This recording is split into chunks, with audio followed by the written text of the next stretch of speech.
In this video, I'm going to talk about how to have ideas. I've been inspired by a comment left under a previous video in which someone said, "How do you write about something when you have no inspiration?" Well, that's a good question. The great writer Jack London once famously said, "You can't wait around for inspiration, you have to go after it with a club." So in this video, we're going to consider what sort of club we need.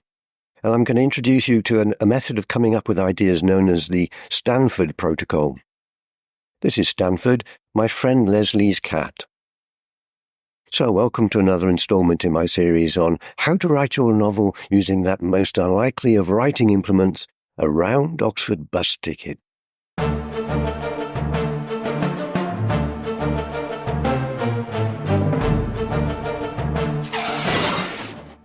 For inspiration, I've taken bus number 5 to this place, St. Thomas the Martyr's Church near Oxford Railway Station.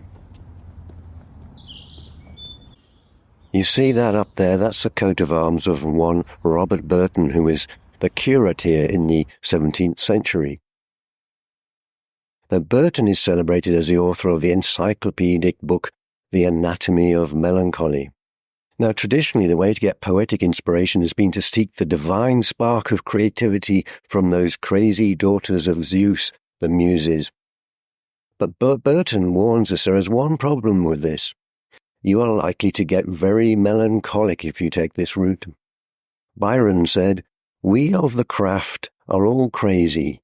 Some are affected by gaiety, others by melancholy, but all of us are more or less touched." Now, I'm not necessarily endorsing the view that creativity and madness go together, but rather than take the risk, I'm going to suggest a different method of coming up with ideas, with the help of a cat. But before we can discover the genius of Stanford, it helps to have a rudimentary notion of what an idea is. I think there's general consensus that an idea happens or emerges when two unrelated concepts or things or images are conflated in the mind to create something new and unexpected. The mind tends to resist doing this. It prefers to follow familiar pathways in thinking, so people have created techniques to goad the mind into making unexpected connections. Brainstorming is one, and another is mind mapping, which is what I'm going to use here. Now, I fully acknowledge that there's nothing new about mind mapping. My only innovation is to use a cat as a partner. The concept is simple enough. You start with a central keyword. Now, it helps to choose something richly evocative here, and I'm going to use the Pied Piper of Hamelin, the famous story of the piper in the 13th century German town who piped away the rats. And when the townspeople refused to pay him, he returned and piped away the children. Then you think of 7 or 10 associated words and write them up as a sort of solar system around the central word. And it helps to do this without too much premeditation or forethought. Just write down the first thing that comes to mind. And then you repeat the process for each keyword. And if you want to see the map I made, rather than freeze the screen, I will link to it in the description below.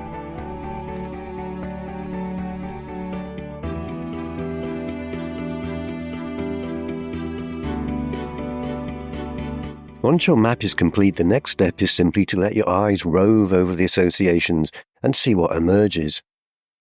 And this is where we bring in Stanford.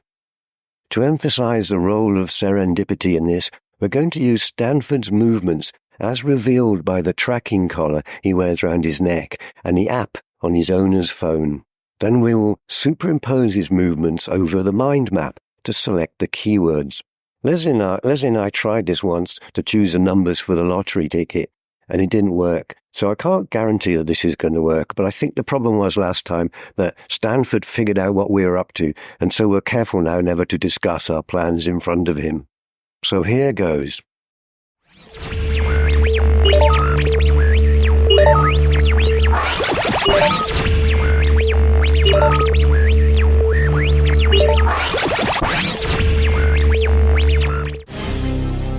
There we are. Stanford has chosen his keywords. Love, tapestry, inquisition, martyr, trench warfare. So the next step is to mull these over and see what ideas emerge. I'm going to do that now while we take this short commercial break.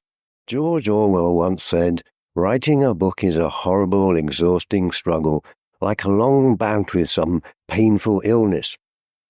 Well, that never stopped anyone, though, did it? If you're one of these tortured souls earmarked by fate for this terrible torment, someone who rages and burns to write a novel, well, quit procrastinating and start straight away. Download Gateway to Narnia, my free 10-part email course on how to write your novel.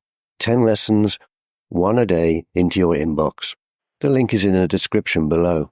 Download Gateway to Narnia right away and start suffering today. Okay, I've had a think.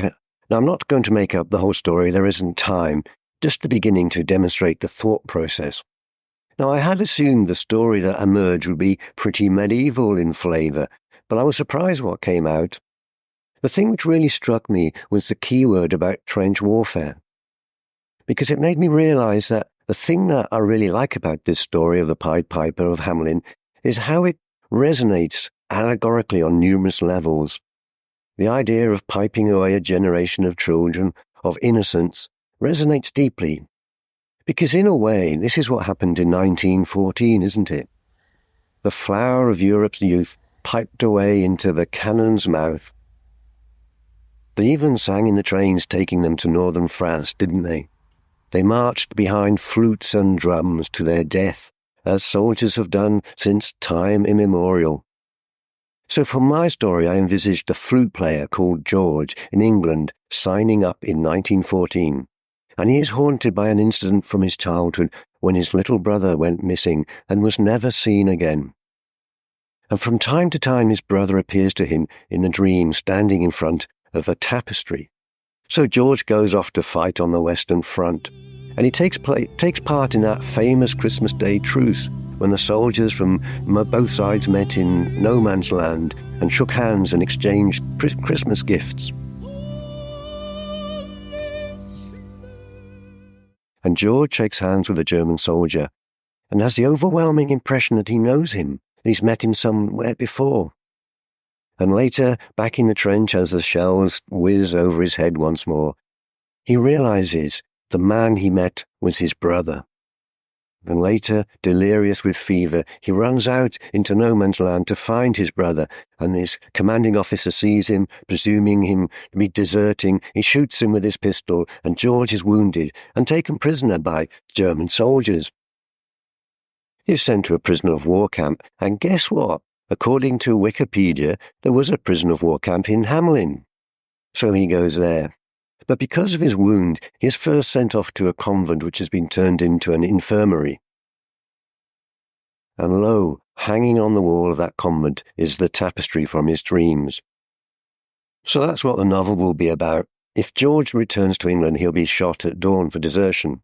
Now, he'd be tried first, but there'll be very few extenuating circumstances that would be accepted.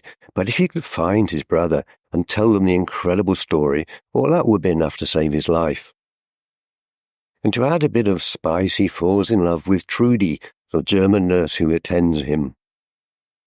And together, after the war, they will marry and set off on a quest to find his brother, following the clues in the tapestry. Well, it's not bad, is it? It's not bad. I think you can see that there's plenty of story potential there. And what I like about it most is it's very easy to see how you get from the Pied Piper to rats, and it's very easy to see how you get from rats to trench warfare. But normally I don't think I'd ever have made the leap from the Pied Piper to trench warfare. For that you need a genius like Stanford. Take a bow, Stanford. And if you'd like to follow him on Instagram, I'll put the details of his Instagram account in the description below the video. And I've also put details of my latest novel, A Streetcar Named Aberystwyth, which I've just published, in case any of you are interested.